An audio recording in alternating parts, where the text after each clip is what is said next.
تو وہ عمل میں نہیں لایا اور اپنے پیر صاحب کے پاس چلا گیا. اس نے کہا جی مجھے یہ خیال آیا ہے تو مجھے بتائیں کہ یہ بڑا منفی خیال تھا, یہ نیگیٹو تھاٹ تھا, تو مجھے اس کی سزا ملے گی نہیں ملے گی؟ تو ان بزرگوں نے کہا کہ بھئی دیکھو ہم تو خیال والے لوگ ہیں, ہم اپنے خیال کا بہت خیال رکھتے ہیں, تو یہ خیال کی نا تمہیں سزا ملے گی. اب ہمیں بتاؤ کہ تم نے یہاں لینی ہے سزا یا اگلے جہان جا کے لینی ہے؟ ٹھیک ہو گیا. انہوں نے کہا جی اگلے جہان تو پتہ نہیں کیا ہوگا کیا نہیں ہوگا, تو آپ مجھے یہیں پہ جو سزا دینی دے دیں, میں یہاں سے فارغ ہو کے جانا. ٹھیک. اچھے لوگ تھے جی. تو پیر صاحب نے کہا اچھا ایک کام کرو, الاؤ جلاؤ آگ. آگ جلائی گئی بڑی والی, اور پیر صاحب نے بادشاہ کو کہا کہ جاؤ اس میں جا کے کود جاؤ. ٹھیک.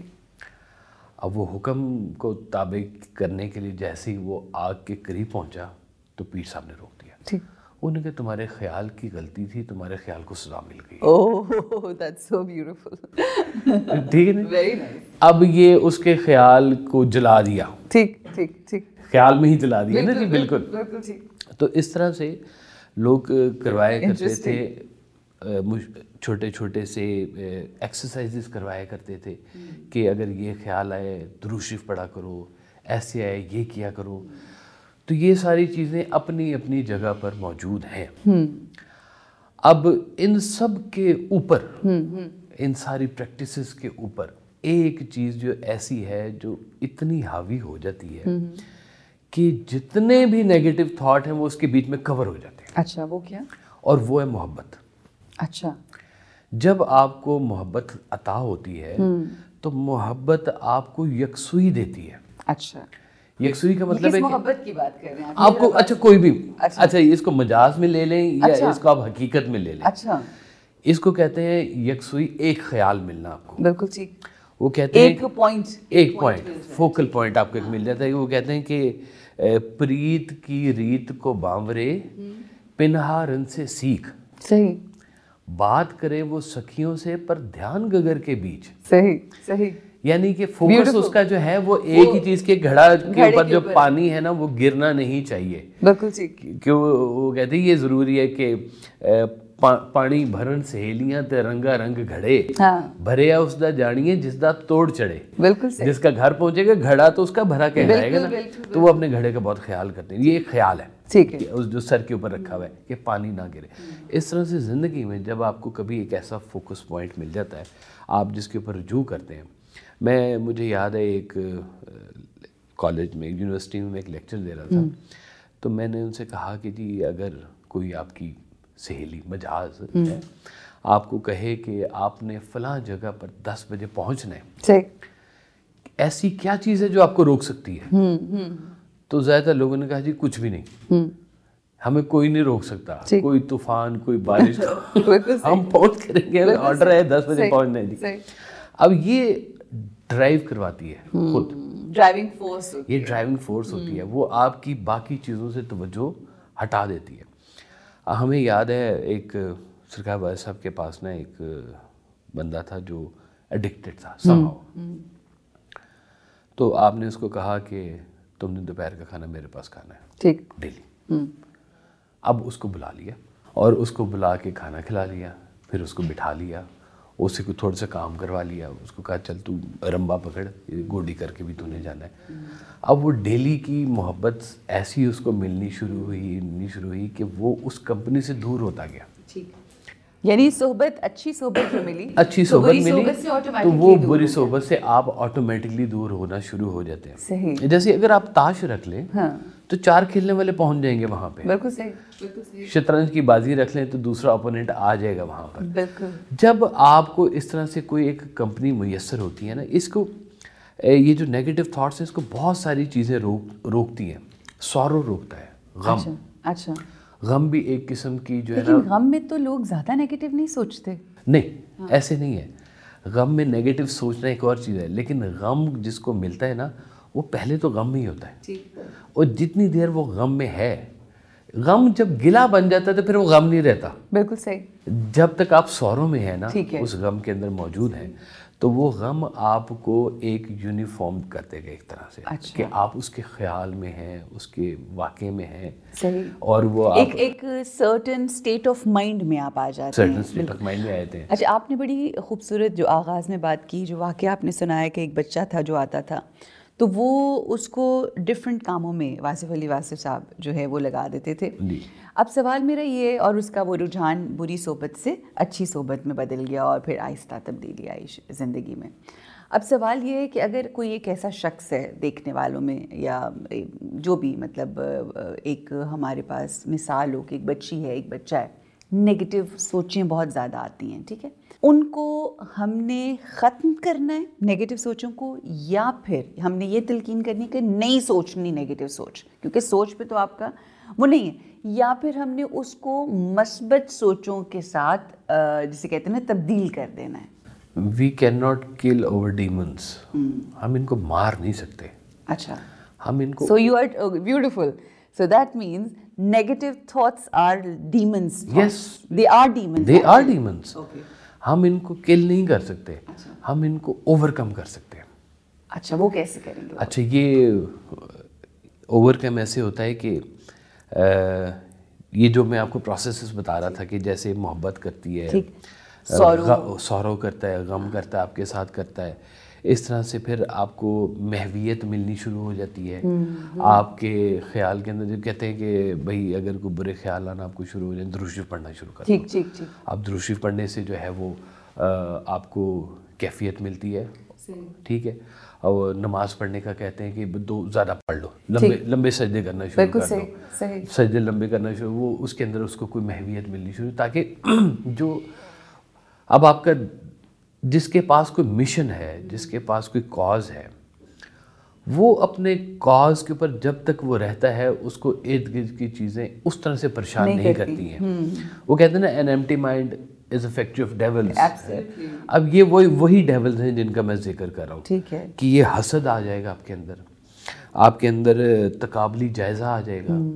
اب حسد یہ ہوتا ہے, حسد کی الٹ ہے رشک, کہ حسد یہ ہے کہ یا اللہ یہ جو اس کو دیا ہے چھین لے, صحیح, اور رشک کیا ہے کہ یا اللہ یہ مجھے بھی دے دے.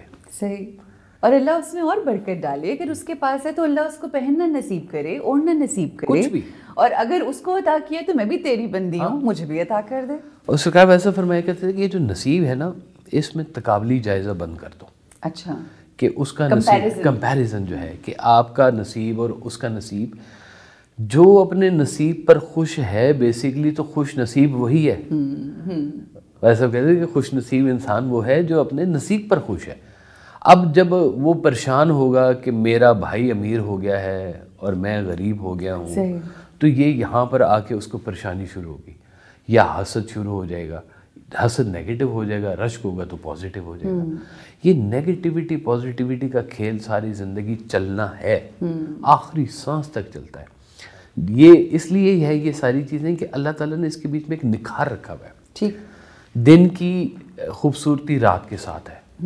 آپ ان ایریاز میں چلے جائیں جہاں پہ 6 مہینے دن ہوتا ہے, 6 مہینے رات ہوتی ہے. ناروے سے آگے کے جو ایریاز ہیں جی, ایک عجب سا وہاں کے لوگوں کی زندگی ہوئی بھی ہوتی ہے کہ وہ گہرے پردے لگا کے رکھتے ہیں گھروں کے اوپر, تاکہ اپنی ٹائم سے حساب لگاتے ہیں کہ اچھا اب صبح ہو گئی, اب سو جاؤ, کیونکہ سورج نے تو جانے نہیں ہے نیچے, وہ تو وہیں کا وہیں کھڑا ہوا ہے سائڈ پہ.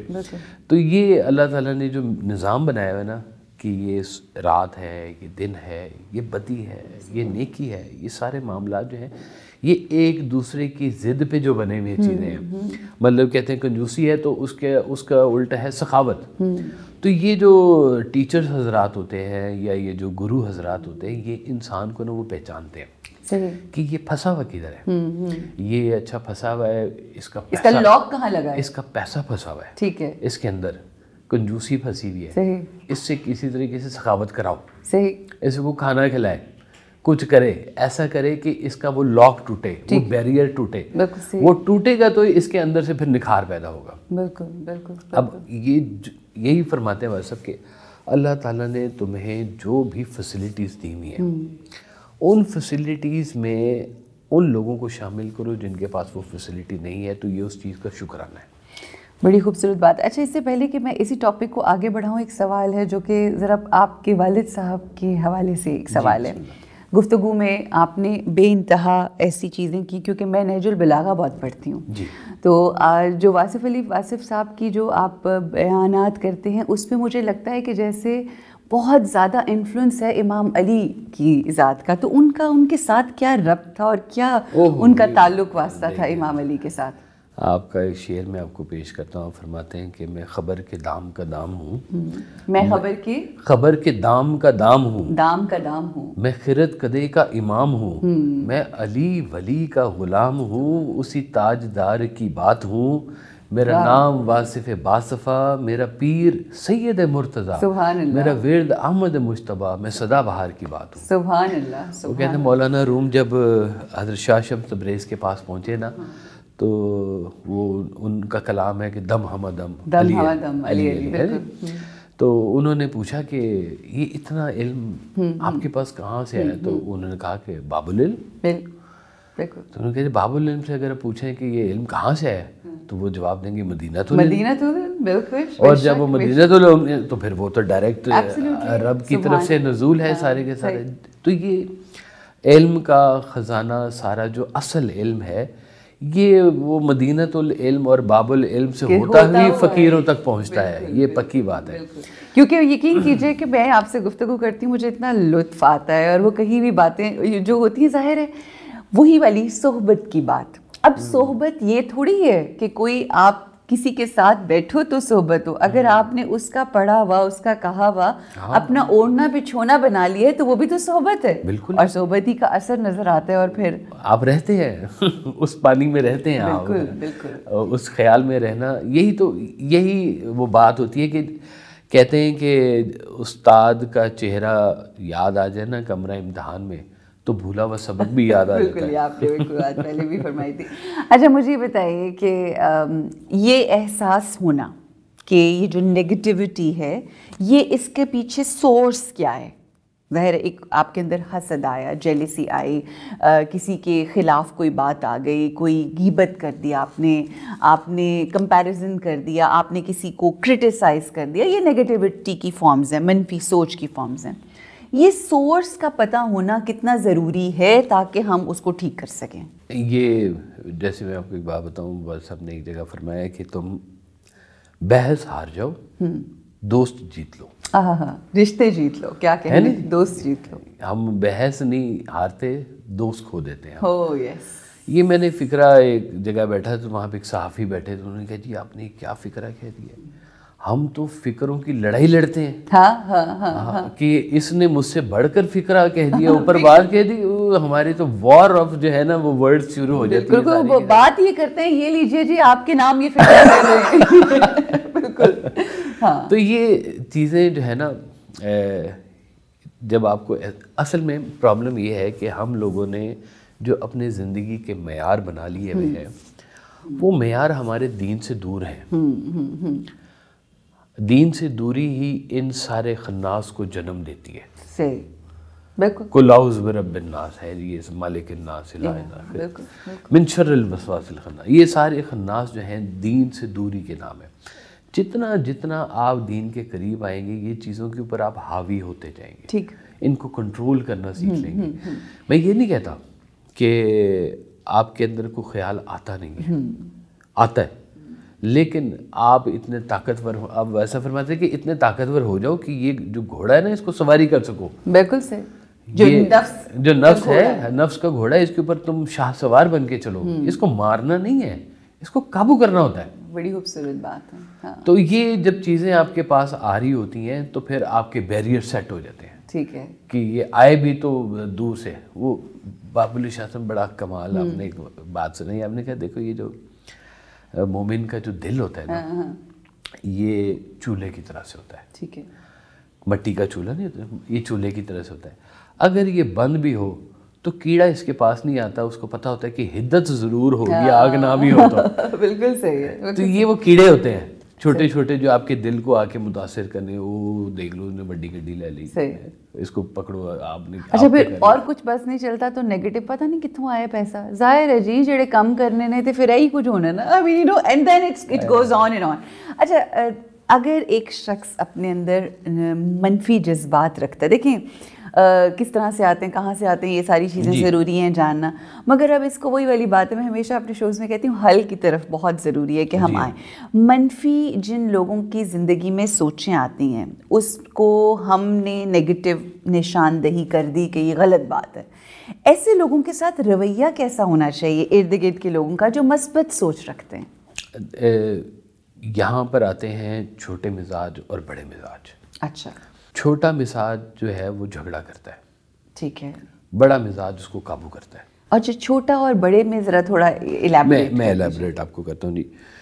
چھوٹا مزاج میں اس کو کہتا ہوں کہ جو گلے میں ہوتا ہے, ٹھیک, کمپلینس کرتا ہے, معاشرے کی کرے گا, اللہ کی لوگوں کے سامنے کرے گا, لوگوں کی اللہ کے سامنے کرے گا, بالکل ٹھیک, یہ کمپلیننٹ بن جاتا ہے. اور جو بڑا مزاج ہے وہ ان چیزوں کو اور طرح سے دیکھ رہا ہوتا ہے, ٹھیک ہے, وہ اس کو قابو بھی کر رہا ہوتا ہے اور ہر چیز کو اللہ کے حوالے سے دیکھ رہا ہوتا ہے. چاہے پریشانی آ رہی ہے, چاہے خوشی آ رہی ہے, وہ محنت کرتا ہے, محنت کرنے کے بعد جو بھی رزلٹ آتا ہے اس کو کہتا ہے کہ میرے رزلٹ کا نام ہے اللہ میاں, کہ یہ مجھے انعام ملا ہے, میری محنت ہوگی. لیکن کئیوں کے کتنے باغ جہان میں لگ لگ سوکھ گئے, کئی لوگوں کے محنت کرتے کرتے عمر گزر جاتی ہے, ان کو قبولیت نہیں ملتی ہے, اور کئیوں کو چھوٹی سی دیر میں مل جاتی ہے. وہ اپنا اس کی دین ہے, اس کی دین ہے, اس کو قبول کرتے ہیں. اب چھوٹا مزاج جہاں پہ وہ کمپلینٹ کرتا ہے نا, یہ جب تک اس کے اوپر کوئی بڑا مزاج اس کو کنٹرول نہیں نہ کرے گا, یہ کہہ لیں کہ ایک استاد اس کو چاہیے. وہ استاد اس کا دوست ہو سکتا ہے, وہ استاد اس کا واقعی والا استاد ہو سکتا ہے, اس کا کوئی پیر و مرشد ہو سکتا ہے, یا کوئی ایسی صحبت ہو سکتی ہے, یا ایسا کوئی انسیڈنس ہو سکتا ہے کہ جس میں جو ہے نا وہ ایک صاحب کا واقعہ سرکار نے سنایا کہ بڑے رنگین مزاج تھے, تو وہ لوگوں نے دیکھا کہ کچھ عرصے کے بعد وہ تبدیل ہو گیا, نماز آ گئی اور معاشرے میں تبدیلی آ گئی. تو لوگوں نے پوچھا کہ یہ کیا ہوا تمہیں ایک دم سے؟ انہوں نے کہا جی مجھے میرا پیر مل گیا. انہوں نے کہا اچھا کون ہے؟ ہمیں بھی ملا, پیر صاحب اتنے اچھے ہیں تو بدل ہی گئے سارے کے سارے. انہوں نے کہا جی میرے گھر بیٹی آ گئی.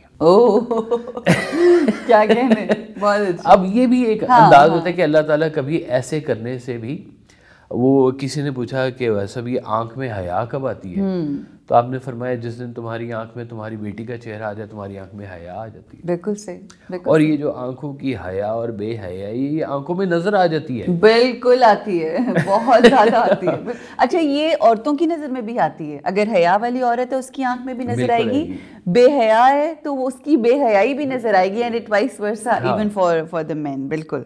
تو یہ دونوں میں جب یہ نظر آ رہی ہوتی ہے تو پھر وہاں پہ نا یہ استاد ایک کھڑا ہوتا ہے, ٹھیک ہے, جو آپ کو یہ تربیت کرواتا ہے, چاہے وہ ایک ایک کر کے ان چیزوں کو ٹھیک کروائے, یا آپ کو کہے کہ اب نہ کوئی زمین ہے, اب نہ زمین نہ وہ زماں, اب نہ مکین نہ وہ مکان, تو نے جہاں بدل دیا آ کے میری نگاہ میں, کہ وہ نگاہ میں آ کے بیٹھ جاتا ہے. اور وہ نگاہ سے تو دیکھیں کتنے سارے پرابلم شروع ہو جاتے ہیں. صحیح, شروع بلکہ ہوتے ہی نگاہ سے ہیں. بالکل ایسا ہی ہے. سماعت آپ کے جو ہیں, یہ سماعت آپ آنکھیں تو بند کر سکتے ہیں, کان تو نہیں بند کر سکتے, کان نے سننا ہی ہے.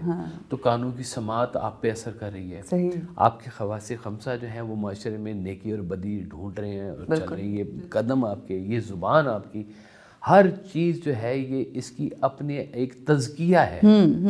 یہ ساری چیزیں نفس بھی ہو سکتی ہیں اور یہ ساری چیزیں نور بھی ہو سکتی ہیں. بالکل ٹھیک ہو گیا کہ آپ اس کو, جس طرح آج انٹرنیٹ کے اوپر, یوٹیوب کے اوپر ہمارا چینل چل رہا ہے, یوٹیوب کے ذریعے اگر ہم دیکھیں تو وہاں پر نگیٹیوٹی بھی پڑی ہوئی ہے, پازیٹیوٹی بھی پڑی ہوئی ہے. اٹس اپ ٹو یو کہ آپ نے کس صحبت میں یا کس جگہ پہ جانا ہے. اچھا سو آپ کی گفتگو نے جو مجھے سمجھایا ہے وہ یہ کہ ہم صحبت ایسی ڈھونڈیں, ایسے لوگوں میں رہیں, وہ والی ساری گفتگو.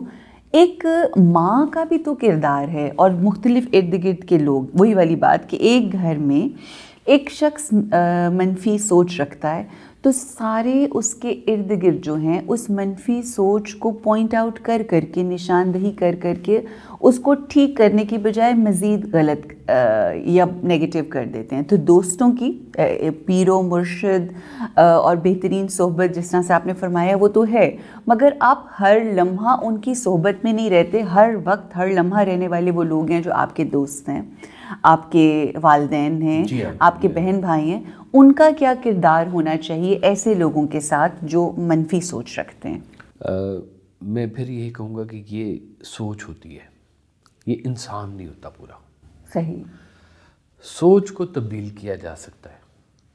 کہتے ہیں نا کہ آپ برائی سے نفرت کرو, برے سے نہیں. بالکل, جو برائی کر رہا ہے جو برائی کر رہا ہے وہ برا, بلکہ اس کو برا بھی نہیں کہنا چاہیے. اب یہ وہ برا آدمی کسی وقت اچھا ہو بھی سکتا ہے, ٹھیک ہے, اگر اس کا خیال بدل جائے. بالکل. ایک بڑا قیمتی آپ کو میں ویسا کوئی فکر سنا ہوں, آپ فرماتے ہیں کہ ہر درویش کا ایک ماضی ہوتا ہے اور ہر گنہگار کا ایک مستقبل. بالکل.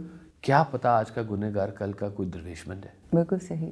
اور کتنے لوگ ایسے اس پروسیس میں سے گزرے ہیں, کوئی چور کو قتل کر دیا, کوئی کیا کرتا تھا کیا کر دیا, کیا سے کیا وہ پہلے کیا سے کیا ہو گئے ہیں, کیا سے کیا ہو گئے. بالکل. تو یہ وہ بدل جاتے ہیں لوگ. ایسے ہی. اب آپ اس کو ہی میں کہہ رہا ہوں کہ یہ اس کو محبت بدلتی ہے. ہاں, محبتوں سے بدل جاتی ہیں, بدلتے ہیں سوچیں اور سب کچھ.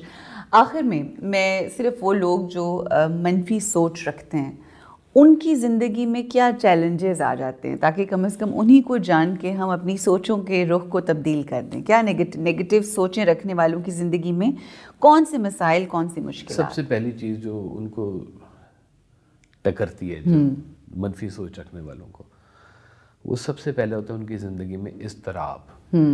ان کی زندگی سے سکون اٹھ جاتا ہے. ٹھیک.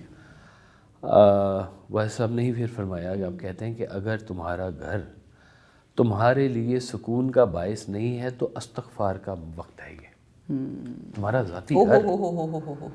ذاتی گھر اگر تمہارے لیے سکون کا باعث نہیں ہے تو استغفار کا وقت ہے. یہ کہ اللہ سے معافی مانگو, کیا غلطی ہو گئی یا اللہ, کس چکر میں پھنسا دیے, میری غلطی ہے, کسی کی غلطی, اور گاڑیاں دو جا رہی ہیں اور غلطی کسی کے ہو, ٹکر تو دونوں کو لگ گئی نا. بالکل بالکل بالکل بالکل بالکل. اب یہ جو ایکسیڈنٹس ہیں یہ بھی کہیں سے کوئی پروسیس ہو کے آ رہے ہیں, وہ پتہ نہیں کہاں سے چلا آپ کو ٹکر مارنے کے لیے. صحیح صحیح. ٹھیک ہے نا جی. تو یہ کہہ لیں کہ یہ چاہے تو سب سے پہلی چیز تو یہ کہ جو منفی سوچ رکھتا ہے اس کی زندگی میں بے سکونی آ گئی. بے سکونی آ گئی, سب سے پہلا یہ اس کے ساتھ کام کرے گا. دوسرا, یہ بے سکونی چلتے چلتے چلتے عمل پہ اتار دیتی ہے. عمل پہ اتار دیتی ہے. بالکل ٹھیک. کہ سوچ سے نکل کر پھر وہ اس منفی سوچ کو عمل بنا کے چوری کرے گا, ڈاکہ ڈالے گا, قتل و غارت ہو جاتے ہیں, اور چیزوں میں وہ پھیلنی شروع ہوگی, اور وہ بڑھتے بڑھتے بڑھتے اس کا اختتام ہی ہو جاتا ہے. صحیح. تو یہ اس کی زندگی کا سب سے پہلے, یعنی کہ جو شخص آپ کو بڑا کوئی مضطرب نظر آئے, یہ ایسے نظر آئے, تو ٹھہر جاؤ بھائی, تھوڑی دیر رک جاؤ, کچھ سوچ لو.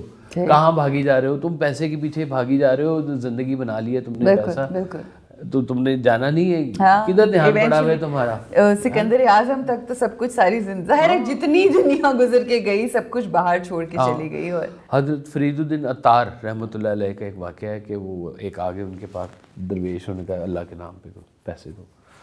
انہوں نے کہا ٹھہر جا بابا صبر کر. ایک دفعہ کہا, دو دفعہ کہا, تیسرا بابا نے نا ذرا غصے سے کہہ دیا. انہوں نے کہا تیرے پاس ٹائم ہی نہیں, تو نے مرنا نہیں ہے. تو انہوں نے کہا کہ مر جاؤں گا, جیسے تو مرے گا ویسے میں مر جاؤں گا. انہوں نے کہا یہ کون سی بات ہے. وہ درویش نے چادر بچھائی, لیٹا, چل دی. تو حضرت فرید العطار نے دیکھا کہ یہ پروسیس کیا ہوا ہے میرے سامنے. تو وہ جو پیسے کی لالچ جو کچھ تھا وہ سارا رک گیا, اور وہ ٹھہر گئے, اور ٹھہر کے انہوں نے سوچنا شروع کر دیا کہ یہ پھر اللہ کے والے لوگ یہ کیا کرتے ہیں. اور پھر ان کا مقام ایسا ہوا اور دین کی خدمت اتنی ہوئی کہ پھر ان کا نام حضرت فرید الدین عطار رحمۃ اللہ علیہ پھر ان کا پڑ گیا. تو زندگی میں یہ دعا مانگنی چاہیے. یہ اللہ کے فضل کا ایک ذریعہ ہے کہ آپ نیگیٹو خیالوں سے بچنا شروع ہو جائیں. یہ اللہ تعالیٰ وہ رستہ ہی نہ عطا کر ہمیں, بالکل بالکل, وہ ہمیں وہ استطاعت ہی نہ دے کہ ہم اس طرف جا سکیں. بالکل صحیح. وہ آپ کے پاس دو چوائسز جہاں پہ ہوتی ہیں نا, کہتے ہیں کہ جو دوسرا تھاٹ ہے نا وہ نارملی غلط ہی ہوتا ہے. بالکل. پہلا تھاٹ کے بعد دوسرے تھاٹ کی, جیسے کہتے ہیں کہ جسٹیفیکیشن کا جو دوسرا نام ہے وہ شیطان ہے. آپ کسی چیز کو جسٹیفائی کرنے کی کوشش کر رہے ہیں تو شیطان بول رہا ہے آپ کے پیچھے، اندر سے وہ بول رہا ہے. تو جب آپ کی چیزیں زندگی سے ختم ہونا شروع ہو جاتی ہیں تو آپ کی وہ طہارت بھی اندر آنا شروع ہو جاتی ہے. بالکل صحیح. یہ ممکن نہیں ہے کہ ایک ہی جسم کے اندر جو ہے وہ کنجوسی بھی اور سخاوت بھی ہو. صحیح. اور یہ بھی ممکن نہیں ہے کہ ایک ہی جسم میں، ایک دماغ میں پازیٹیوٹی بھی ہو اور نیگیٹیوٹی ہو. بالکل. سو بیوٹیفلی ایکسپلینڈ. بہت بہت شکریہ صاحبزادہ کاشف صاحب، بہت شکریہ. بڑی خوبصورت گفتگو سنتے ہیں، اور سب سے اچھی جو چیز مجھے لگتی ہے وہ جو صحبت ہے، وہ ہمیں تو نصیب نہ ہو سکی واصف علی واسف صاحب کی، مگر آپ کی موجودگی سے، کیونکہ ذکر ہی آپ بارہا ہر بات میں ان کا کرتے ہیں، تو ہمیں لگتا ہے جیسے ہم انہی کی صحبت میں ہیں. اللہ آپ کو بھی آسانیاں دے، خوشیاں دے، اور یہ خیر کا کام جو ہے اسی طرح سے آگے بڑھتا چلے. آمین. جی جیسا کہ صاحبزادہ کاشف صاحب نے کہا کہ ایک دماغ میں پازیٹیوٹی اور نیگیٹیوٹی اکٹھے نہیں رہ سکتی. جب پازیٹیوٹی آتی ہے، جب حق آتا ہے، تو باطل کو نکلنا ہوتا ہے. تو اگر آپ اپنی نیگیٹو سوچوں سے پریشان ہیں اور اپنی زندگی کے اندر تبدیلی لانا چاہتے ہیں تو پازیٹیوٹی کو لے کر آئیے. پازیٹیو سوچ، اچھا اب اکثر لوگ کہتے ہیں کہ ہر کوئی پازیٹیوٹی کی بات کرتا ہے، تو یہ پازیٹیو سوچ آئے کیسے؟ تو اس کا بھی انہوں نے حل دے دیا کہ آپ پازیٹیو صحبت میں رہیں. جو انفارمیشن آپ لکھیں، اچھا صحبت کا اثر کیا ہوتا ہے؟ آپ جب صحبت میں بیٹھتے ہیں تو ملتا کیا ہے؟ آپ کو فیض ملتا ہے، انفارمیشن ملتی ہے، آپ کو سننے کو ملتا ہے، آپ کو دیکھنے کو ملتا ہے. تو یہ تمام چیزیں سورس آف انفارمیشن ہیں. آپ آج اگر یوٹیوب کو اپنی صحبت بنائے بیٹھے ہیں تو ادھر بھی ایسی چیزیں دیکھیے، ایسے کلمات دیکھیے، ایسے لوگوں کی گفتگو دیکھیے، ایسی ورک شاپس، ایسی کانفرنسز دیکھیے کہ جہاں پر پازیٹیو انفارمیشن دی جا رہی ہے. تو یہ سورس ہو جائے گا، یہ آج کی ماڈرن صحبت ہو جائے گی، اور بہترین طریقے سے اچھی انفارمیشن لے کے اچھی سوچوں کے ساتھ اپنی زندگی گزارنے کا موقع ملے گا. انشاءاللہ اللہ ہمارے بچوں کو منفی سوچوں سے دور کر کے پازیٹیو سوچیں دے، پازیٹیو صحبت دے، تاکہ ایک بہترین معاشرہ تشکیل پا سکے. بے انتہا شکریہ آپ سب لوگوں کا بھی دیکھنے کا. یہاں پہ ہمیں رکنا ہے ایک چھوٹے سے وقفے کے لیے. واپس آئیں گے تو ایک ایجوکیشنسٹ ہمارے ساتھ ہوں گے. ساتھ رہیے. رمضان علم ہے، رمضان علم ہے. بسم اللہ الرحمن الرحیم. ایک بار پھر خوش آمدید کہتے ہیں آپ سب لوگوں کو. خواتین و حضرات، ہمارا جو یہ پروگرام ہے جو آپ دیکھ رہے ہیں، روزانہ رمضان کی خصوصی ٹرانسمیشن رمضان علم ہے. اس میں جس چیز کے اوپر، جس بات کے اوپر ہم لوگوں نے سب سے زیادہ فوکس کیا ہے، اور اگر ہم یہ کہیں کہ جو مرکزی خیال ہوتا ہے کسی بھی کام کو کرنے کا، وہ یہی ہے کہ علم کی روشنی کو دنیا میں پھیلانے کی کوشش کی جائے، اور اس کے لیے ضروری یہ ہوتا ہے کہ ہم علم حاصل کریں. اب اگر علم حاصل کرنے کی بات کریں تو بہترین سورسز کیا ہیں علم حاصل کرنے کے؟ بہترین سورسز یہ ہوتے ہیں کہ آپ یا تو کچھ پڑھیں، کتاب پڑھیں، یا انفارمیشن جو بھی آپ کو مختلف طریقے سے ملتی ہے وہ لیں.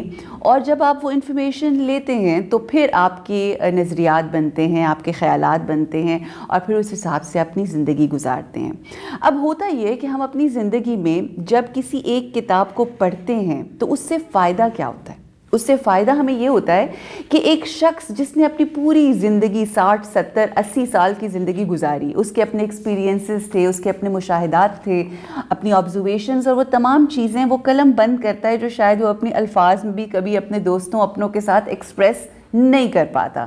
تو یہ ایک بہترین سورس ہوتا ہے. ہر چیز کا مشاہدہ ہم نہیں کر سکتے، تو یہ کتاب پڑھ کے جو ہمیں علم حاصل ہوتا ہے وہ لوگوں کی کتنی ریاضتوں کا ثمر ہوتا ہے. اس لیے اپنے اس پروگرام میں ہم نے بالخصوص ایک خاص سیگمنٹ رکھا ہے جس میں ہم ہر روز آپ کے ساتھ ایک کتاب شیئر کرتے ہیں، اس کا بک ریویو کرتے ہیں، اور آپ کو انکریج کرتے ہیں کہ کتابوں سے دوستی کر لیں. یہ وہ ایسا دوست ہے جس سے بے وفائی نہیں ملتی، آپ کو اس سے وفا ہی وفا ملتی ہے. آج اپنے اس سیگمنٹ میں بھی ہم اسی طرح سے کتاب دوستی کے حوالے سے گفتگو کریں گے، کس طرح سے ہم نے کتابوں کو پروموٹ کرنا ہے، ان کو اپنا دوست بنانا ہے، اور اسی فیلڈ کے اندر اسی خیال کو اور اسی سوچ کو لے کر بہت عرصے سے کام کر رہے ہیں ہمارے آج کے گیسٹ. میں آپ کی ملاقات کروانا چاہوں گی UMT press as a head department میں کام کرتے ہیں. UMT آپ جانتے ہیں, university of management and technology, اور ساتھ ہی ساتھ آپ وہاں پر کام بھی کرتے ہیں. ڈفرینٹ ایک ریڈیو چینل ہے ادھر RJ بھی ہیں, اور تعلیم کے حوالے سے, کتاب کے حوالے سے جسے کہتے ہیں نا, اس کی وکالت کرتے ہوئے ہر جگہ پہ نظر آتے ہیں.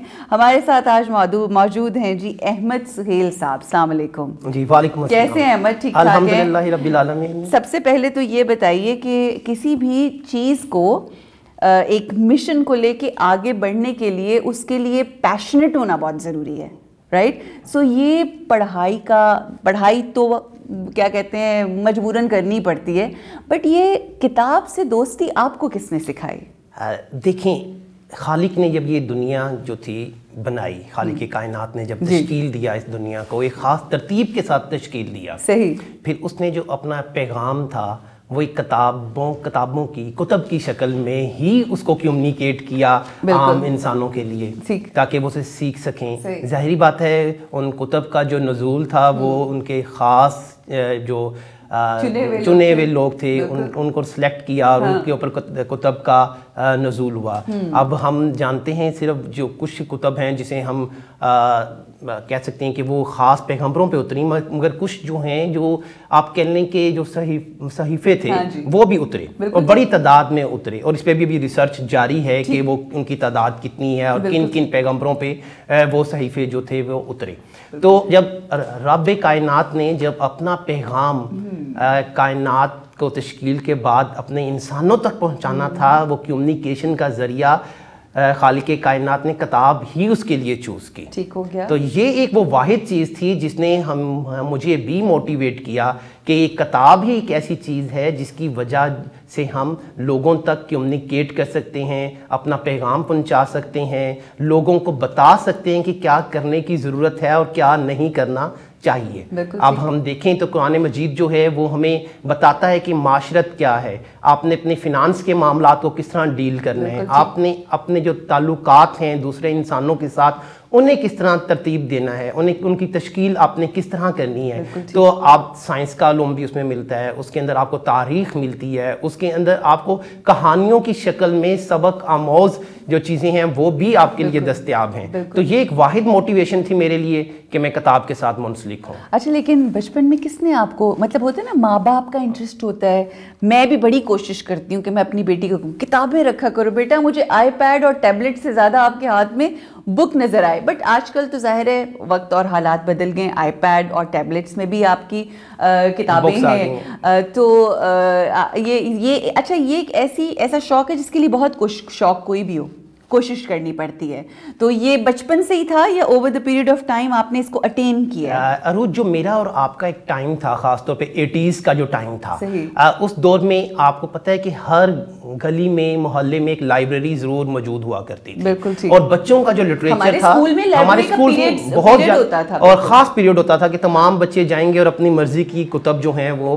پڑھیں گے. بالکل ٹھیک. تو سب سے پہلے یہی ہوا گھر کے اندر, اور اس دور میں بچوں کا جو لٹریچر تھا وہ بہت کامن تھا. ہمارے پاس تعلیم و تربیت تھا, ہمارے پاس پھول میگزین تھا, ہمارے پاس امر عیار کی کہانیاں تھیں, ہمارے پاس حاتم طائی کی کہانیاں تھیں, ہمارے پاس جو تھی وہ جو دوسری امیر حمزہ کی داستان تھی ہمارے پاس سننے کے لیے, اور ہمارے بڑوں نے ہمیں کہانیاں ہی سنائی تھیں. اور اب آپ دیکھیں تو کہانیوں کا وہ کنسیپٹ اس طرح نہیں ہے, آپ کو لوریاں یاد ہوں گی, ٹھیک ہے, والدین اپنے ایکسپیرینسز کہانی کی صورت میں بیان کرتے تھے. تو یہی وہ ایک واحد وجہ تھی جس نے جو میری رغبت تھی کتب کے ساتھ اس کو قائم و دائم رکھا, اور یہیں سے ابتدا ہوئی سب چیز. بیوٹیفل. اچھا یہ بتائیے, بلکہ ہم نے یہ سنا بھی ہے اور ایکسپیرینس بھی کیا ہے, مختلف ممالک میں ہم جاتے ہیں, دیکھتے ہیں, آبزرو کرتے ہیں کہ جن معاشروں کے اندر کتاب کی طرف رغبت ہوتی ہے, کتابیں زیادہ چھپتی اور پڑھی جاتی ہیں, اس معاشرے کی ترقی کا انداز جو ہے وہ نرالا اور مختلف ہوتا ہے. اس حوالے سے کیا کہیں؟ یہ دیکھیں آپ, جو فکشن ہے نا, جسے ہم فکشن کہتے ہیں, کہانیاں کہتے ہیں, ایک دور تھا جب انسان نے اڑنے کے بارے میں سوچا, ٹھیک. اچھا ہم کتابوں میں پڑھتے تھے کہ اڑنے والا قالین. اچھا انسان کو اس چیز نے موٹیویٹ کیا, آج ہم ایروپلینز میں اور سپر سونک کی طرف ہم لوگ جا رہے ہیں. ہمیں رفتار کے بارے میں, برق رفتار گھوڑے کے بارے میں ہم لوگ پڑھتے تھے. آج بلٹ ٹرینز جو ہیں وہ موجود ہیں کہ جو آپ کو چند لمحوں میں ایک شہر سے دوسرے شہر پہ لے جاتی ہیں. اچھا ایک وہ تمام چیزیں جو کہانیوں میں ہمارے امیجینیشنز میں ہوتی تھیں, آج وہ ٹرانسلیٹ ہوئی ہیں انٹو ریئلٹی. تو یہ کتب کی وجہ سے ہوئی ہیں, فکشن کی وجہ سے ہوئی ہیں. اب ہم یہ سوچتے تھے کبھی کہ کیا ہم وہاں پہ 10 دنوں بعد پہنچیں گے یا ہمیں زیادہ ٹائم لگے گا, اور آج ہم وہ 10 منٹ میں ان جگہوں پہ, ان مقامات پہ پہنچ جاتے ہیں. تو یہ وہ فکشن ہے, یہ وہ کتاب ہے جو آپ کو بتاتی ہے. اور زندگی کے اندر تمام چیزیں آپ خود تجربہ کر کے حاصل نہیں کرتے, آپ کو دوسروں کی ایکسپرٹیز سے, ایکسپیرینسز سے, ایکسپوئر سے فائدہ اٹھانا ہوتا ہے, اور یہ سب چیزیں کتب میں موجود ہیں. بالکل, جیسا کہ میں نے شروع میں یہی بات کہی نا کہ جو لوگوں نے پوری اپنی زندگی گزار کے لکھا ہوتا ہے, بایوگرافیز لوگوں کی کے حوالے سے, اپنی اپنے بارے میں اینڈ آل دیٹ, یہ سب کچھ آپ پڑھ کے وہ سیکھ سکتے ہیں ایکسپیرینس سے. صحیح ہے. مگر اس کی سب سے بڑی کامن ہے, اگر آپ نے کوئی لیپ ٹاپ پرچیز کیا ہے اس کے ساتھ بھی ایک بک لیٹ آتی ہے. ایون آپ نے ٹیبلٹ کی بات کی ہے لیکن اس کے ساتھ بھی ایک بک لیٹ موجود ہوتی ہے کہ اسے آپریٹ کس طرح کرنا ہے, کس طرح چلانا ہے. تو کتاب تو ہے وہ تو اس کے بغیر تو ممکن نہیں, اور تو کتاب ہر جگہ موجود ہے, ہر چیز میں. اچھا جی, پاکستان میں ہم آج جیسا کہ ہم نے کہا کہ ترقی کرتی ہیں, اور بڑی خوبصورتی سے آپ نے ایکسپلین کیا کہ ہر چیز کا آغاز, ایون کتاب کے لکھے جانے کا آغاز بھی تو سوچ سے ہی ہے نا. ٹھیک ہے, تو وہ سوچ کا اجاگر ہونا اور پھر وہ لکھا جانا, فکشنز کا لکھا جانا, اور پھر ایونچولی وہ پورا ہو جانا. سو آج جو ہم ترقی دیکھتے ہیں, اگر یہ کہیں کہ وہ لوگوں کی افکار جو قلم بند ہوئی اس کا نتیجہ ہے کہ ہمیں آج یہ ترقی. کسی نے تو امیجن کیا تھا نا کہ برق رفتار گھوڑا ہوگا. بالکل. اچھا, اب کمنگ ٹو لائبریریز, یہ لائبریریز کا جیسا آپ نے مینشن کیا کہ ایک زمانے میں بہت زیادہ کانسیپٹ ہوتا تھا, with the passage of time ہم اس کو اگر یہ کہیں کہ دقیانوسی سمجھا جاتا ہے. اچھا لائبریری جا کے بیٹھو گے, it's gonna be a lot of wastage of time. Unfortunate بات ہے یہ کس طرح سے ہم پاکستان کے اندر لائبریری کا کانسیپٹ دوبارہ ریوائیو کر سکتے ہیں جو کافی حد تک ختم ہو گیا ہے. دیکھیے سب سے زیادہ جو اہم بات ہے کہ بچہ جس ماحول میں انوائرمنٹ میں اپنی آنکھ کھولتا ہے اسے متاثر ضرور ہوتا ہے. ہاں بالکل ٹھیک ہو گیا. اگر اس نے اردو بولنا سیکھنی ہے یا اس نے انگلش بولنا سیکھنی ہے یا پنجابی یا سندھی کوئی بھی لینگویج ہے, تو جو اس کے ارد گرد جو لینگویج بولی جا رہی ہے وہ اسے متاثر ہوگا. اور جس طرح کا ماحول اس کے ارد گرد ہے, اگر اس کے ارد گرد لیپ ٹاپس ہیں, موبائلس ہیں, ظاہر بات ہے اس کی اٹریکشن اس طرف ہوگی. تو سب سے پہلے تو اس امر کو یقینی بنائیں کہ آپ کا جو گھر ہے اس کے اندر کچھ ایک چھوٹی سی لائبریری ضرور موجود ہو. ٹھیک ہو گیا. اور اس بچے کو آپ کے گھر کے بزرگ بڑے کتاب پڑھتے ہوئے نظر ضرور آئیں. بالکل ٹھیک. جب یہ چیز سٹارٹ ہو جائے گی تو یہ ہم دوبارہ اس کلچر کو ریوائیو کر سکتے ہیں. پھر محلے کی سطح پہ آپ جانتی ہیں پاکستان میں اس ٹائم جو کانسیپٹ ہے, اچھا ہے یا برا ہے, کہ نئی سوسائٹیز بنتی جا رہی ہیں. گورنمنٹ ایک کمپلسری بھی کر سکتی ہے کہ ہر سوسائٹی جو نئی بنے اس کے اندر ایک لائبریری ضرور ہو. اور ہر اسکول جو ہے وہ اس وقت تک آپریشنل نہیں ہو سکتا جب تک اس کے اندر لائبریری نہ ہو. بالکل ٹھیک. ٹھیک ہے, تو اس کلچر کو, ہمارے یونین کونسلز ہیں ہمارے گاؤں دیہات کے اندر, بڑا اچھا ایڈمنسٹریٹو سسٹم جو ہے گورنمنٹ آف پاکستان کا بنا ہوا ہے کہ ان کی یو سی سسٹم ہے, یونین کونسلز ہیں, حلقہ بندیاں ہیں, ان کو ان کے حساب سے لائبریریز جو ہیں وہاں پہ تشکیل دی جا سکتی ہیں. بالکل ٹھیک. اچھا جب ہم کتاب پڑھنے کی بات کرتے ہیں نا, تو میں جیسا کہ with the passage of time جو پڑھنے والے ہیں وہ پڑھ رہے ہیں, but with the passage of time ہم دیکھتے ہیں کہ یہ ٹرینڈ انکریز ہونے کی بجائے ڈکریز ہو گیا ہے. کتابوں کی جگہ آئی پیڈ اور اپنے ٹیبلٹس وغیرہ نے لے لی ہے, اور اس کے اندر بھی آپ کے پاس آپشنس تو ہیں کہ آپ اس میں بھی جا کے کتابیں پڑھ سکتے ہیں, سن سکتے ہیں, مگر پھر بھی ہم پریفر کرتے ہیں کہ ہم یوٹیوب کا چینل دیکھ لیں یا ہم سن لیں انسٹیڈ. تو کیا کتابوں کو پڑھنا ہی ضروری ہے, یا اگر ہم کتابیں سن لیں تو بھی ایکولی بات ہے؟ دیکھیں یہ آپ بات کر رہی ہیں ارتقاء کی، ایوولوشنز کی. زمانہ قدیم میں جب انسان جنگلات میں رہتا تھا، غاروں میں رہتا تھا، جب بھی وہ پتھر کی مدد سے پتھر کے اوپر کچھ لکھا کرتا تھا، لوگ جا کے اسے پڑھا کرتے تھے. آج بھی جو ماہر بشریات ہیں، انتھروپولوجسٹ ہیں، وہ یہ بتاتے ہیں کہ یہ جو لکھا گیا ہے اس کا مطلب یہ ہے، اس کا مفہوم یہ ہے. یہ تو ایک ایوولوشن ہے کہ کتاب جو ہے لیپ ٹاپ پہ آ گئی ہے، ای فارمیٹ میں آ گئی ہے، آڈیو بکس میں آ گئی ہے، لیکن پڑھنا جو ہے، دیکھیں جو چیز ختم ہو رہی ہے ہمارے ادھر، اردو آپ کسی بچے سے بھی پوچھیں، اسے اردو کا اسکرپٹ نہیں لکھنا آتا ٹھیک تھا. یہ میں آپ کو اپنا ایکسپیرینسز بتا رہا ہوں کیونکہ میں ایک اسٹوڈنٹس کے کلچر کے اندر میں رہتا ہوں. میں پاکستان کی تمام جامعات میں جاتا ہوں تقریباً، تو ہم دیکھتے ہیں کہ بچے جو ہیں اردو بھی اب رومن اسکرپٹ میں لکھ رہے ہیں. تو اگر وہ بچے صرف سنیں گے تو اسکرپٹ سے تو وہ بچوں وہ بھولتے جائیں گے. مطلب وہ کہاں کوما لگانا ہے، کہاں فل اسٹاپ آنا ہے، کہاں ایکسپریشنز ڈالنے ہیں، اردو میں کہاں کون سا ورڈ جو ہے زے سے شروع ہونا ہے اور زواد سے شروع ہونا ہے. رمضان میں زے تو نہیں آنی ہے اس کی جگہ زواد کی جگہ. دیکھیں اسکرپٹ ہے، اسکرپٹ کے لیے، اور قومیں وہی ترقی کرتی ہیں جو اپنی لینگویجز سے محبت کرتی ہیں. تو اسکرپٹ تو سب سے اہم چیز ہے. تو اس لیے کتب کا شائع ہونا، بے شک وہ الیکٹرانک میڈیا پہ پڑھیں اس کو، یا اس کو آپ ڈیجیٹل فارم میں پڑھیں یا آپ اسے پرنٹ فارم میں پڑھیں، لیکن پڑھنا ضروری ہے. یہ تو ایوولوشن کا ارتقاء ہے نا کہ اب ہم نے لیپ ٹاپ پہ پڑھنا ہے یا ٹیبلٹ پہ پڑھنا ہے. میں 10,000 کتابیں جو ہیں میں رکھ نہیں سکتا. تو پورٹیبل لائبریری کیا ہے؟ آپ کا ٹیب ہے، آپ کا موبائل ہے. بالکل ٹھیک، بہت اچھے طریقے سے آپ نے ایکسپلین کر دیا، اور فرق بھی آپ نے بتا دیا، بیان فرمایا کہ پڑھنے میں اور سننے میں فرق ہے. پڑھ کے جو چاہے ڈز ناٹ میٹر کہ آپ کس میڈیم پہ پڑھ رہے ہیں، اس کا وہ کیا ہے، مگر آپ کو پڑھنا لازم. پڑھنے سے ایک بات اور میرے ذہن میں آئی ہے. دیکھیں جب آپ چیز ایک دیکھ رہے ہیں نا، آپ کی امیجینیشن اس طرح اتنی اسٹرانگ نہیں ہے، لیکن جب آپ پڑھ رہے ہیں، مثلاً میں باریک پگڈنڈیوں سے ہوتا ہوا پہاڑ کے راستے اپنے گاؤں میں پہنچا، ٹھیک، اب باریک پگڈنڈیاں آپ کے ذہن میں آ گئیں، پہاڑ آپ کے ذہن میں آ گیا. تو دیکھا تو امی ادھر چائے بنا رہی تھیں، لیکن چائے میں جھاگ جو تھی وہ قدرے آج کچھ کم تھی. آپ کے ذہن میں جھاگ کا ایک تصور آ گیا. اور ہمارے ادھر گیس دستیاب نہیں ہے، تو لکڑیوں کو آگ لگانا ایک مشکل کام ہے، اور امی کی آنکھوں سے پانی جاری ہو جاتا ہے. آپ دیکھیں کہ آپ کے اندر ایک پورا ایک تخیل آ گیا، امیجینیشن آ گئی، آپ کی ایک سین ڈیولپ کر لیا، آپ کی کریٹیوٹی انہانس ہوئی. اب آپ دیکھ رہے ہیں کہ وہ جا رہا ہے، پہاڑ پہ چڑھ رہا ہے، سب چیزیں وہ آپ کے لیے نارمل چیز ہے، وہ آپ خود بھی وزٹ کرتے ہیں، مگر آپ کی جو تھنکنگ ایبلٹی ہے، اس میں جو دکھایا جا رہا ہے، اس میں جو دکھایا جا رہا ہے وہی دیکھ رہے ہیں. But you have the authority اور you have this capacity, different لوگوں کی ڈفرینٹ ہوتی ہے، کہ اس کو کس نوعیت تک امیجن کر کے اور اس سے وہ ایکسپیرینس کر سکیں. جس طرح دیکھیں لوگ جو ہیں جب کسی بھی خوبصورت خواتون کو بیان کریں گے تو اس کے کچھ پیرامیٹرز ہوتے ہیں شاعری میں. اچھا وہ آپ کو کسی مصور کو یا عام شخص کو بھی اس کا ایک امیج بنتا ہوا نظر. جب میں ان کے پاس گیا تو ان کے سر پہ بال نہیں تھے. صحیح، ایک امیج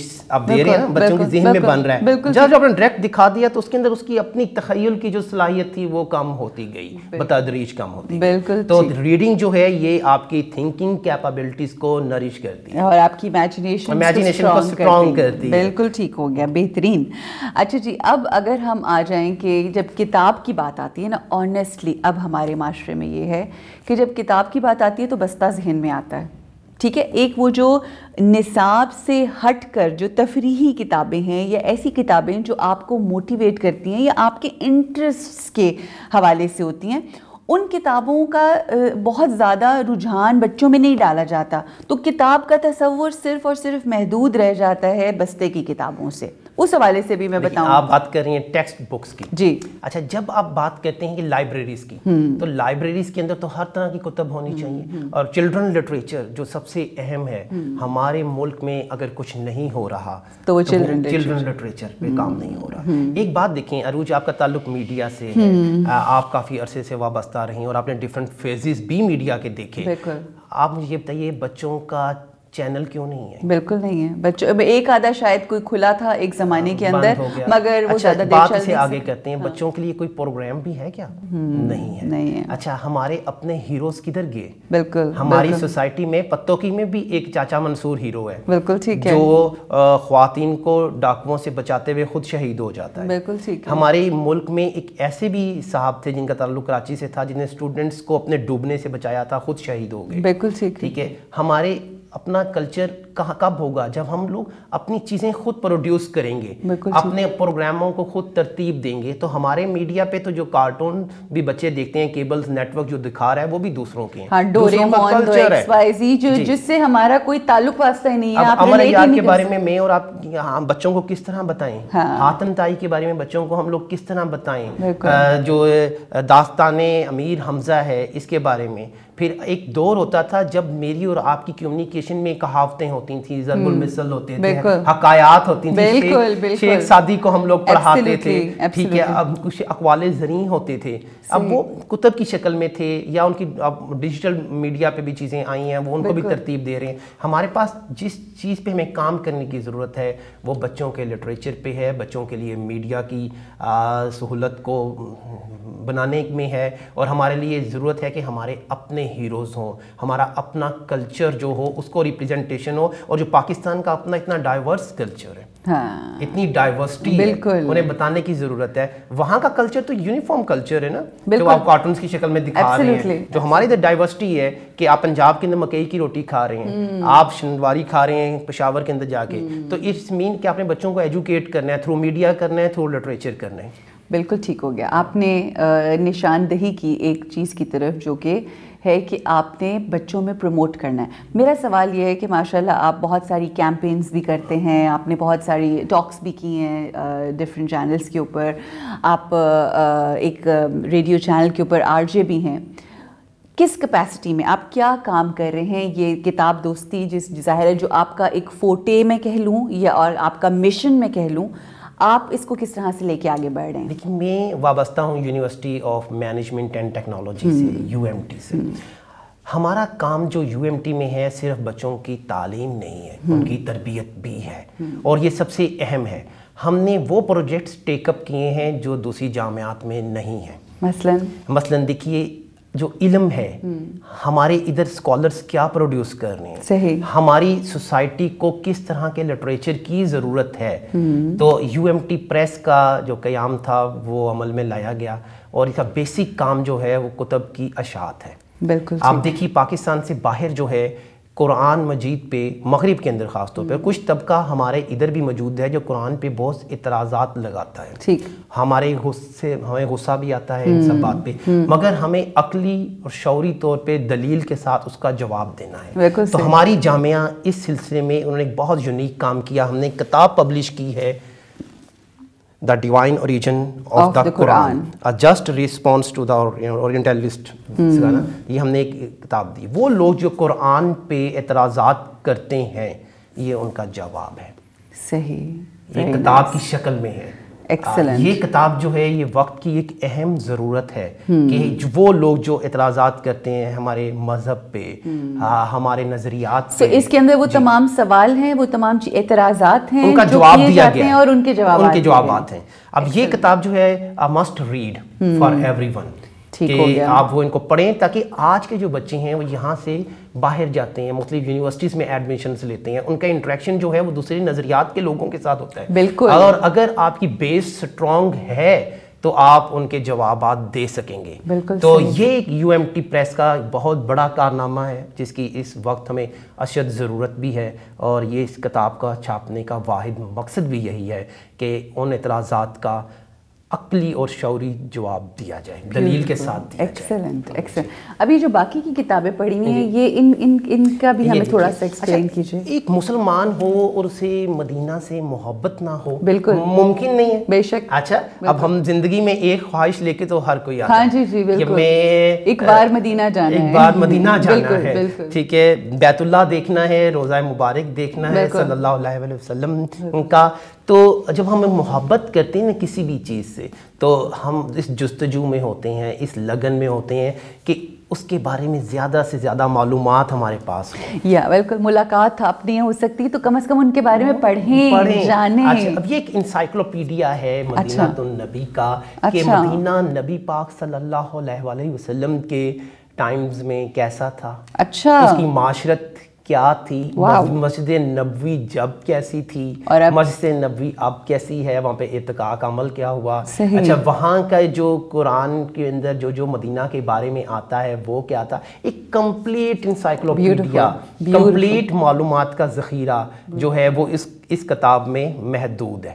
اور جو اس کے مصنف ہیں ڈاکٹر خالد مدنی, ان نے اپنی عملی زندگی کا جو ان کا قیام ہے مدینہ میں وہ تقریباً 3 سے 4 دہائیوں پر مشتمل ہے. اچھا تو جی, اور یہ ریسرچ بیسڈ کتاب ہے. بالکل صحیح. انہوں نے ہزاروں کتابوں سے اس کا نتائج اخذ کیے ہیں اور اس کتاب کے اندر ان کو محفوظ کیا. کتنا کام ہوا ہے دیکھیں اس کتاب میں, تو اس کو پڑھنا لازم ہے. اس کو پڑھنا ایسے ہی لازم ہے ہر مسلمان کے لیے جتنی وہ محبت مدینے سے کرتا ہے, تاکہ اس کے بارے میں زیادہ سے زیادہ معلومات جو ہیں غار ہرا کے بارے میں وہ جانے, غار ثور کے بارے میں جانے. اور وہی والی آپ جیسی جو آپ نے شروع میں بات کی نا کہ جب آپ وہ اس میں لکھا ہوا پڑھیں گے تو you will be able to imagine yourself standing there. جی بالکل ایسا ہی ہے. تو یہ آپ کو بیسیکلی آپ خود ایک ٹائم میں ٹریول کر رہے ہوں گے. بالکل ٹھیک. تو یہ پڑھنا اٹس ادر مسٹ ریڈنگ. اچھا پاکستان کے اندر, پاکستان سے باہر مسلم ورلڈ کے اندر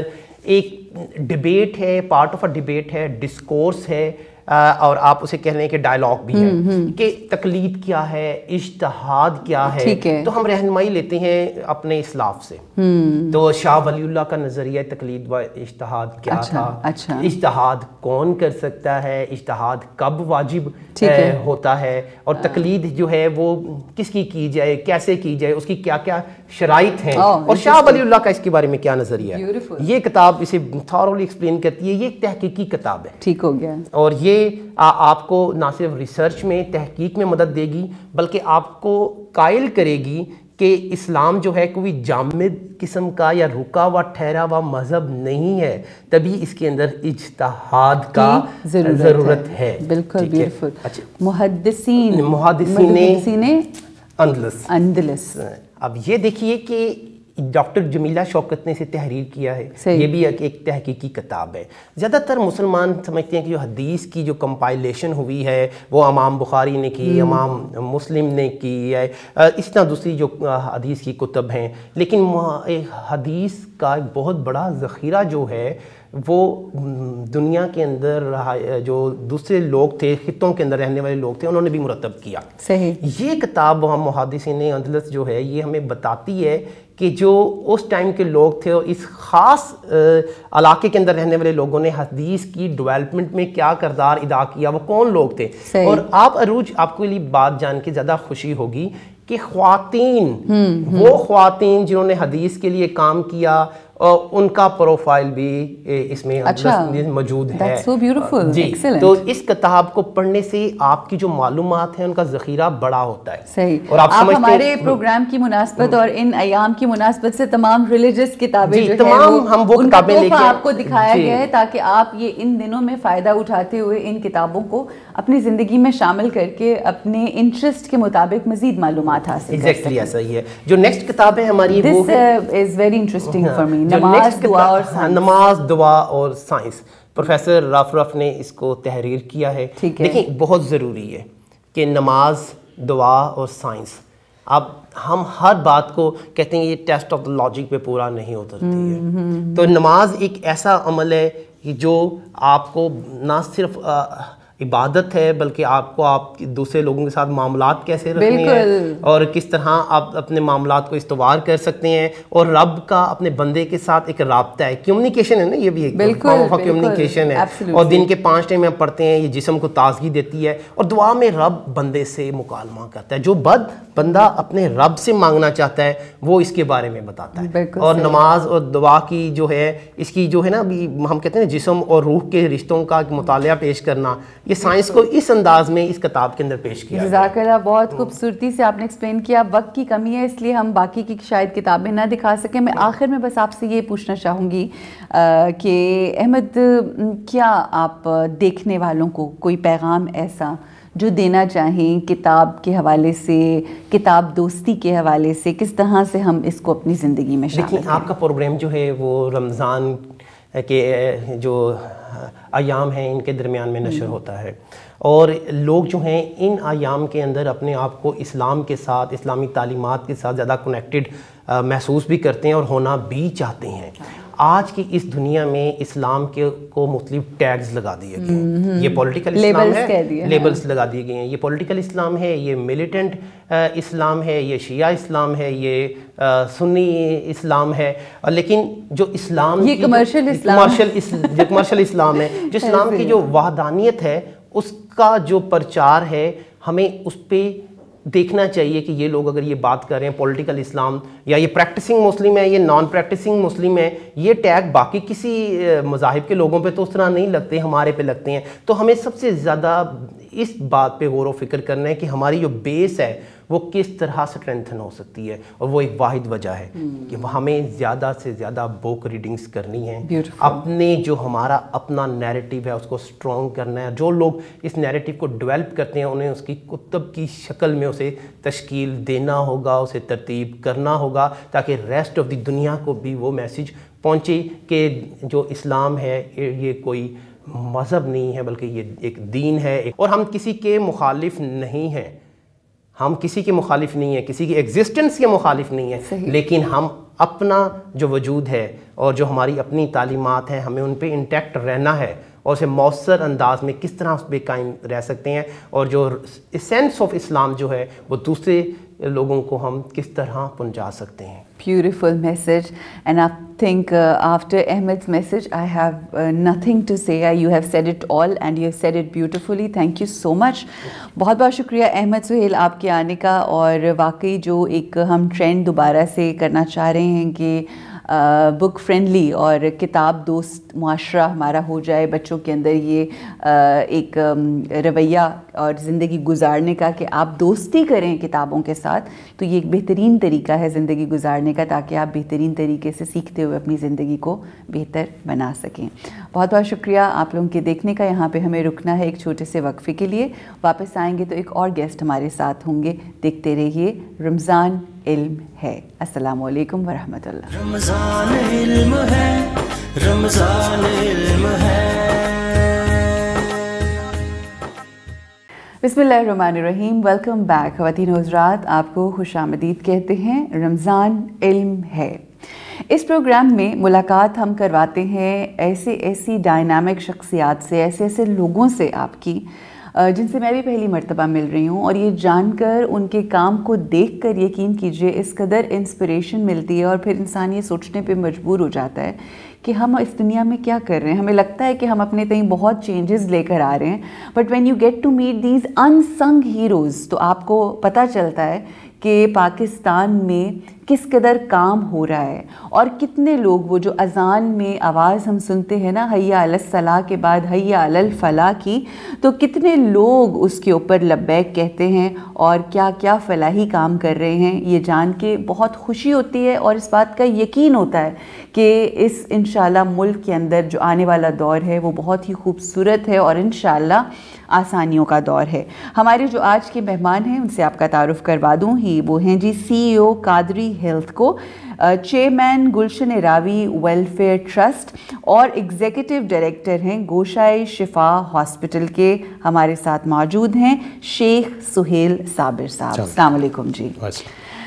ٹھیک ٹھاک ہیں آپ؟ جی شکر. آپ کو رمضان بہت بہت مبارک ہو. رمضان کا مہینہ اپنے ساتھ بہت سی رحمتیں برکتیں تو لے کر آتا ہے, مگر ہر روز آپ جیسے لوگوں سے مل کے, مختلف لوگوں کی باتیں سن کے اتنی موٹیویشن ملتی ہے. اینڈ آئی وش کہ یہ سلسلے رمضان کے علاوہ بھی جاری و ساری رہیں, کیونکہ یہ تو ورک شاپ کا وقت ہوتا ہے ہمارا, مگر اس میں یہ کنٹینیو رہیں تو اور ثمرات ہمیں شاید دیکھنے کو مل سکیں.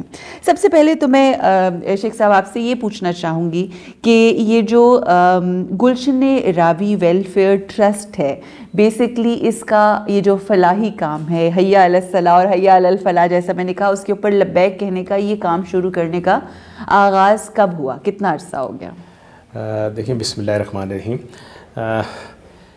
اس طرح ہے کہ ماشاءاللہ اس کا جو ہم نے بنیاد رکھی 2008 میں رکھی. اچھا. 2008 میں ہم نے گلشن راوی ویلفیئر ٹرسٹ بنائی اور اس ٹرسٹ کے بعد ہم نے مختلف کام کرنا شروع کرے. اور جو ہمارا گوشہ شفا ہاسپٹل بنا وہ 2012 میں بنا.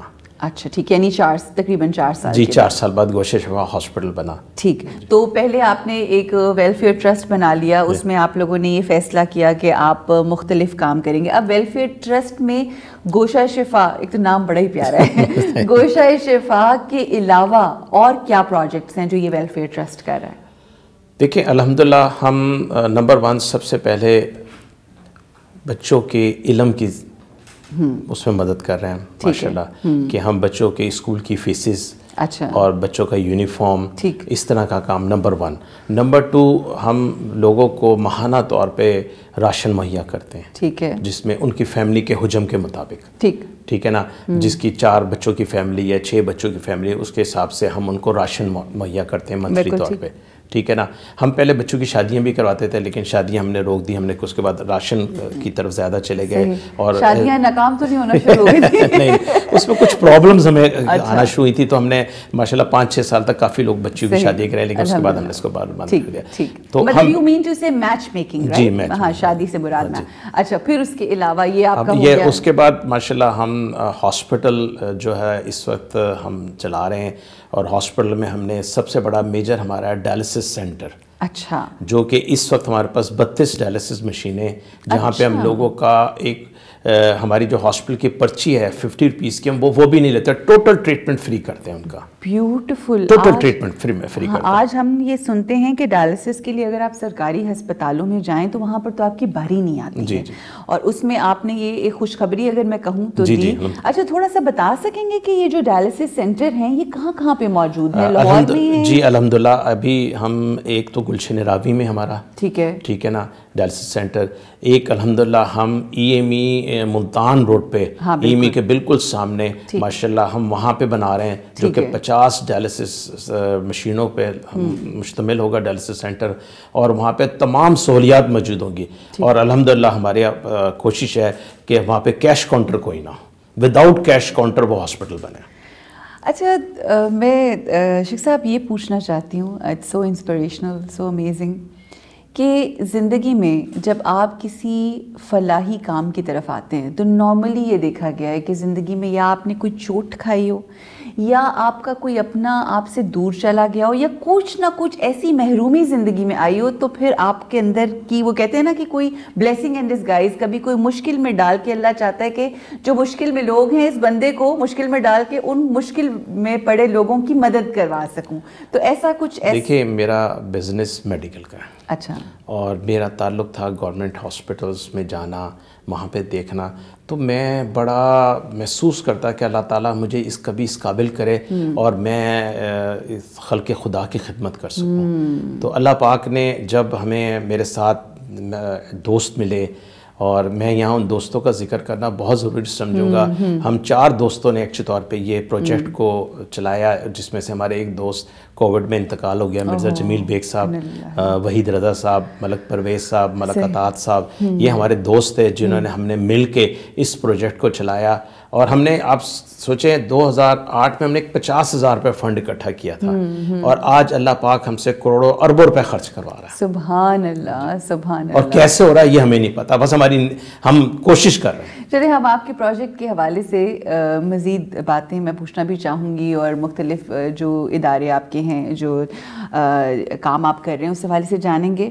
مگر میں یہ ضرور رک کے آپ سے درخواست کروں گی کہ ضرور یہ بتائیے کہ کس طرح اللہ کے کاموں میں جب آپ سرگرم ہو جاتے ہیں, غریبوں کی, بے سہاروں کی, یتیموں کی, ایسے لوگوں کی مدد کرتے ہیں, تو کیا معجزاتی اللہ کی طرف سے مدد آتی ہے؟ میں وہ ضرور چاہوں گی, because you are experiencing that yourself. دیکھیں, میں تو ایک چیز سمجھتا ہوں, اور سب کو بتاتا ہوں آپ ارادہ کر لیں اللہ کی راہ میں, ٹھیک ہے نا, اللہ تعالیٰ خود بخود مدد کرتے ہیں. میں اور میری ٹیم صرف ہم سوچتے ہیں کہ یہ کام کرنا ہے خلق خدا کے لیے, اللہ پاک ہماری خود بخود مدد کرتے ہیں. سبحان اللہ, سبحان اللہ. اللہ پاک ہماری خود بخود مدد کرتے ہیں. اور یہ دیکھیں, میں نے جیسے بتایا آپ کو 50,000 روپے کے فنڈ سے شروع ہونے والی آج سے 14 سال پہلے ہم نے کام شروع کیا, آج کروڑوں اربوں روپے خرچ ہو رہا ہے. کیسے ہو رہا ہے؟ یہ میرا پروردگار ہی کر رہا ہے. وہ ہماری کیا حیثیت, ہماری حیثیت تو اتنی نہیں کہ ہم اپنی پلک تک جھپک سکیں. بالکل ایسے, ہماری تو اتنی حیثیت نہیں ہے. بالکل بالکل, یہ تو میرا پروردگار کروا رہا ہے ہم سے. اور میری اور میری ٹیم کی خواہش ہے کہ ہم مرتے دم تک یہ کام کریں. الہی آمین. اور یہی وہی بات ہے کہ وہ جب آقا کے پاس کوئی آیا تو انہوں نے کہا کہ کیا دیا, وہ جو کیا دیا ہے, انہوں نے کہا جو دے دیا وہ اپنے پاس رہ گیا اور اللہ کی بارگاہ میں چلا گیا, اور جو اپنے پاس ہے وہ تو ظاہر ہے اس دنیا میں ہی رہ جانا ہے. بے شک جو آپ دے رہے ہیں اور اپنی ایفرٹس, اپنی سوچ, آئی تھنک یہ سب آپ کے آنے والے وقت میں 2 اکاؤنٹس ہوتے ہیں شیخ صاحب. ایک اکاؤنٹ ہوتا ہے جو ہم اس دنیا میں کھولتے ہیں, ایک ہوتا ہے میں اس کو کہتی ہوں divine heavenly account, hereafter account. تو یہ تمام دقتیں جو ہیں یہ اس اکاؤنٹ میں جا رہی ہیں, اللہ اس میں مزید اضافہ کرے. کمنگ ٹو گوشائے شفا ہاسپٹل, یہ اس پروجیکٹ کے حوالے سے تھوڑی ہم ڈیٹیلز جاننا چاہیں گے کہ یہاں پر کس کس ایریاز میں, ہیلتھ سیکٹر میں کیا کام ہو رہا ہے. دیکھیں اس میں ہم تمام سیکٹرز میں کام کریں سوائے ایک کینسر کے. اچھا, مثال کے طور پہ ڈائلسس تو ہمارا مین پرائم میجر ہمارا ہے, ہمارے فنڈ بھی ہے, اس پہ زیادہ خرچ ہوتے ہیں. اس کے علاوہ ہم آئس پہ ماشاءاللہ کام کر رہے ہیں, ہر طرح کے آئس میں آپریشن کر رہے ہیں, ٹھیک ہے نا. آئس کے بعد ڈینٹل سرجریز میں کام کر رہے ہیں, ٹھیک ہے نا. فزیو تھراپی میں کام کر رہے ہیں, گائنی میں کام کر رہے ہیں, آرتھو میں کام کر رہے ہیں, ٹھیک ہے نا.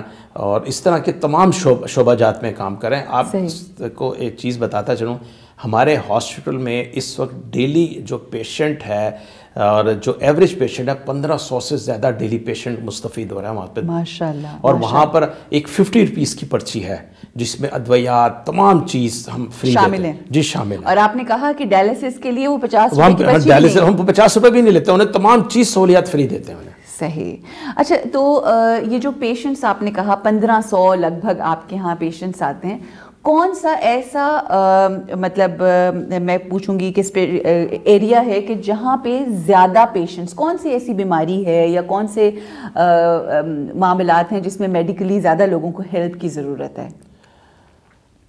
دیکھیں بیماری تو ہر لحاظ جس کو لگ جائے اس کو ہیلپ کی ضرورت ہے.